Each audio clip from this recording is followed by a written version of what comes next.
what's up guys? So we're returning back to our deload series of videos here. So the next thing that we want to look at is how often should you be deloading? Now, what's important to remember with this is that there are a lot of factors that come into play with how often you should be deloading, and also that it's not going to be set in stone how often you personally need to do it over time. As your training strategy changes, as your level of experience, your level of performance changes, and various other factors, even the amount of lifestyle stress that you're going through, all of those are going to play into how often you need to deload, and also how kind of maybe severe or intense that deload is going to need to be. Okay, so probably the most important factor when it comes to determining how frequently someone needs to deload is going to be the level of their performance. So what we mean by that is someone who is near their genetic ceiling, should we say, in terms of strength or whatever their kind of chosen endeavor is, they're going to need to deload more frequently. So let's just take the advantage of like a powerlifter or a competitive strongman, because they're kind of easy examples to use. Say we've got someone who's squatting and deadlifting like 3.5 times body weight, right? Even if they're not near a competition, their training loads are going to be extremely high. So their workloads are going to be extremely stressful. Now, when you're at a high level of performance, the same sets and reps and the same intensities relatively take a longer period and more of your resources to recover from. So what we mean by that is that if you give, say, 5 sets of 5 to a beginner, that's probably going to be a pretty easy workout for them if we do it at around 80%, the 1 rep max. You give that same 5x5 at 80% to someone who's squatting or deadlifting 3.5 times body weight, they're probably not going to be able to complete 5 sets of 5 for a start. And also it's probably going to take them many days to recover from that workout, whereas the beginner could probably do that and be in the gym the next day. So the higher the level that you're performing at, the higher the neurological cost of your training. So what we need to then do to account for that is to put deloads, especially in terms of like a neurological cost or volume, into their training program more frequently. So if someone is performing at a very high level, so just take, for example, we're coaching someone right now who's aiming to squat 1,000 pounds later this year. So they're working up to 800-900 pound squats in their training program. Their training blocks consist of 2 weeks where we do what we'd kind of class as regular or full intensity. And then the third week then is a deload where their volume is pretty much halved, and also the intensity of their work sets are brought down. Because if they go at full intensity for any longer than that, they start to decrease in performance. And that can be seen even more so when you're dealing with athletes. The more explosive they are, the quicker they tend to need to deload, because once again, the more explosive and more powerful you are, the more neural output you have, for want of a better word, the more draining it is and the easier it is to overtrain, especially because you're very fast twitch dominant. They generally don't have a lot of tolerance for a volume of workload. Once again, that's going to increase how often you need to deload. So the stronger you are, the higher your performance level, or the more explosive you are naturally, chances are the more frequently you're going to deload. Now that could mean, in that extreme example, that person is deloading every 3rd week.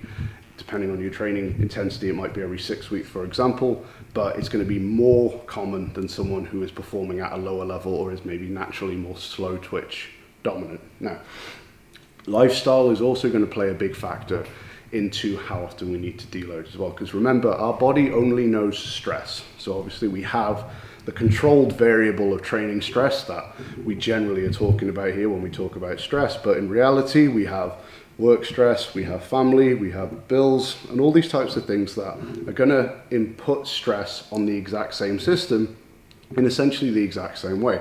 Your nervous system doesn't really differentiate its reaction between the stress of a very hard squat workout or you being stressed about paying next month's rent. From a hormonal perspective, cortisol and all that type of thing, the exact same thing happens. So the more lifestyle stress you have, the less recoverable volume or the less recoverable resources you have then to put into your training strategy.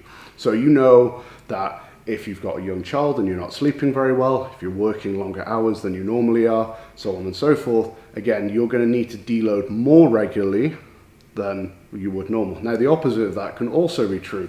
Let's say you move to a new job, you've got flexible hours, you're now working from home, kids have left home, wherever it might be. You can probably train more intensely and deload less frequently than you did before that change in your life.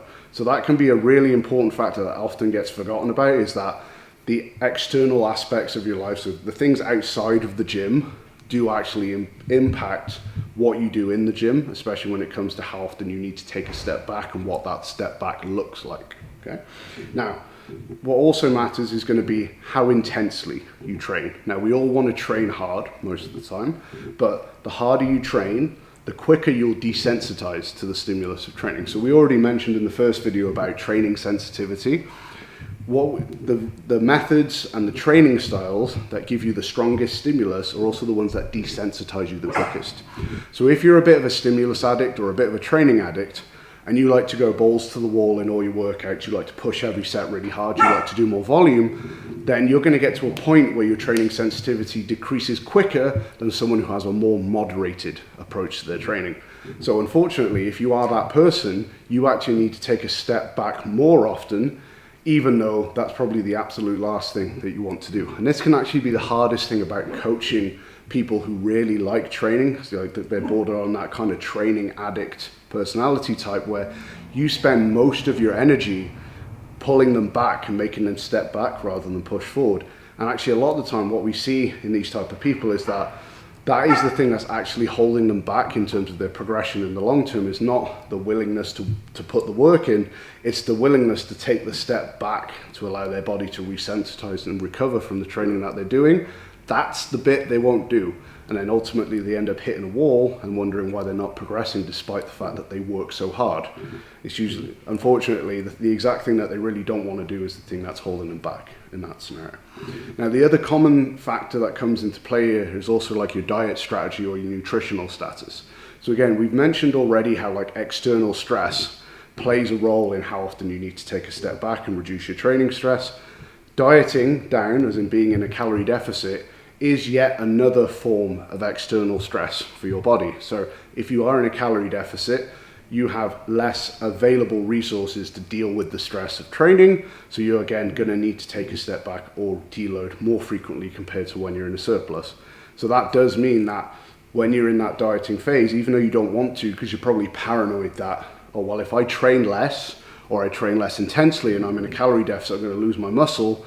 In fact, what most people end up doing is they actually end up training more and training harder, when actually that's what ends up making them lose muscle. They're so paranoid about losing muscle, they train too much in their deficit and then they end up losing muscle because of that, when in reality, it's even more important that yes, you train hard, but you strategically allow your body to recover more often than if you were in a surplus, purely because you have less resources available to recover from that.